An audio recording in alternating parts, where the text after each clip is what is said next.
Hello everyone, welcome to our channel. প্রথমে আমি হেয়ারে silky শাইনের serum লাগিয়ে নিয়েছি। এখন আমি লাগাচ্ছি গুড ভাইবসের টোনার। এটা দিয়ে আমি ভালো করে ফেসটাকে ক্লিন করে নেব। পরে নিয়েছি গুড ভাইবসের সানস্ক্রিন। এবার আমি এটাকে ভালো করে আমার স্কিনে অ্যাপ্লাই করে নেব। এখন নিয়েছি ময়শ্চারাইজারটা অ্যাপ্লাই করে নিয়ে এখন নিয়েছি প্রাইমার। ওটা দিয়ে ফাউন্ডেশনটা অ্যাপ্লাই করে ভালো করে ব্লেন্ড করে নেব। আর এখন নিয়েছি আইশ্যাডোটা চোখে লাগিয়ে নিয়ে কাজল একটু লাগিয়ে নিয়েছি, একটু ঠোঁটটা এঁকে নিয়েছি, একটা কানের পরে নিয়েছি, তারপরে একটু ভুরুটাও এঁকে নিয়েছি। আর একটা টিপ পরেছিলাম, ভালো লাগছিল না, টিপটা তুলে দিয়েছি।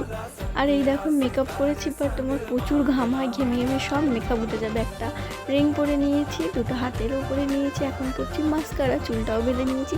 সো আমি রেডি হয়ে গেছি। আমাকে কেমন লাগছে অবশ্যই কমেন্ট করে জানিও। So by.